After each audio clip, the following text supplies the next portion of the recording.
तो फैशन के कारण भाई लोग पिता नहीं बन पा रहे।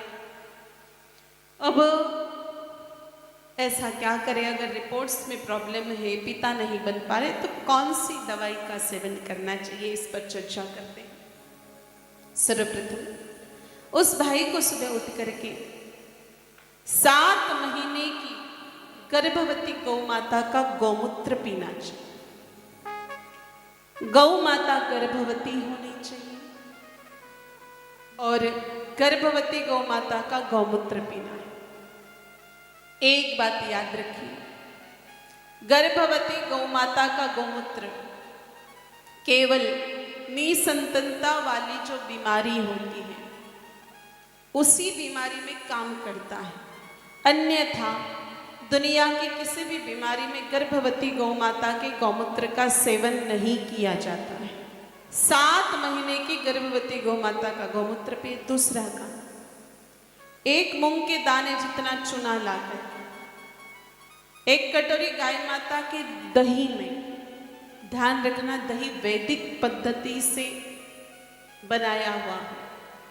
वैदिक पद्धति से दही बनाने का अर्थ क्या है? गाय माता का दूध एक मटके में लेकर के, हंडिया में लेकर के, मिट्टी के पात्र में लेकर के उसको अच्छे से गर्म करके और फिर उसमें वो समशीतोष्ण तापक्रम में आ जाए, फिर थोड़ा सा दही डाल करके फिर वो जब जम जाएगा, उस दही का सेवन 1 मूंग के दाने जितने चूने के साथ करना है। और याद रखिए, चुना 1 मूंग के दाने जितना ही लेना है, इससे अधिक नहीं लेना। फिर उसके पश्चात जो तीसरा काम करना है उसकी हम चर्चा कर रहे हैं। तीसरा काम इस प्रकार से है, 7 चीजें लेनी है।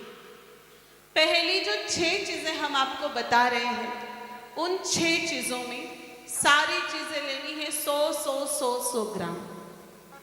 इसमें जैसे शालम पंचम, शालम मिश्री, सफेद मूसली, कोच बीज, अश्वगंधा और शतावरी। इस प्रकार से कुल हो गई 6 चीजें। पहली चीज शालम पंचम, दूसरी चीज हो गई शालम मिश्री, तीसरी चीज हो गई कोच बीज, चौथी चीज हो गई सफेद मूसली, 5वीं चीज हो गई अश्वगंधा और 6वीं चीज हो गई शतावरी। ये 6 चीजें लेनी है 100 ग्राम, और केसर लेना है 1 ग्राम। इन सब का चूर्ण बना लें और 2 चम्मच चूर्ण रात्रि को सोते समय वेद लक्षणा गाय माता के 400 ग्राम दूध के साथ लेना है। वेद लक्षणा गाय माता को 400 ग्राम दूध होना चाहिए। समझ में आ गया? अब ये वेद लक्षणा गाय माता क्या होती है? वैसे तो कल ही हमने आपको निवेदन किया था, ये जो गाय माता खड़े हैं वो गौ माता वेद लक्षणा गौ माता है। जिन गौ माता के पीठ पर थुम्बी, कुकुद, खांदुल, टाट, थुई, शिवलिंग जैसा उभरा हुआ हिस्सा, गले में गलकंबल झालरी लटकन हो और जो बोले तो मुख से आवाज गूंजनी चाहिए मां, उसे कहते हैं वेद लक्षणा गौ माता। और उनका दूध वैदिक रीति से निकला हुआ। अब आप कहोगे वैदिक रीति से निकला हुआ दूध क्या होता है? वैदिक रीति से निकला हुआ दूध मतलब गाय माता को मौसम के अनुसार प्रसाद जीना। मौसम के अनुसार गर्मी के दिनों में आप जौ जीमा, ठंड के दिनों में बाजरे का दलिया जीमा।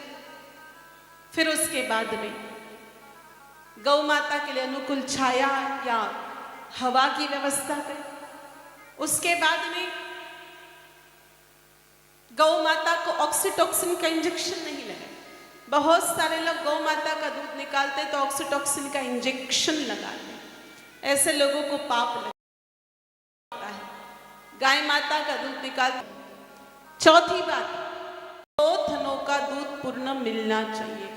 जो लोग याद रखना, कभी आपकी बीमारी मिटेगी। गाय माता ने दुखी होकर आपको दूध दिया कि सत्तारे ने तो चारों ही थनों का दूध निकाल करके रख दिया, अब मेरे बछड़े को तो मिला नहीं, और ऊपर से ये सपना देखना है कि इसको संतान होगी, ये नहीं होगा, ये संभव नहीं। गौ माता प्रसन्नता के साथ ही दूध देवे तो ही वो दूध बीमारी में औषधि के रूप में कार्य करता है।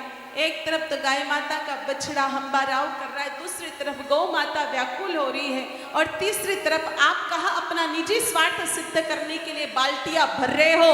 ऐसी स्थिति में वो दूध का कार्य नहीं, औषधि का कार्य नहीं करेगा, वो जहर का कार्य करेगा।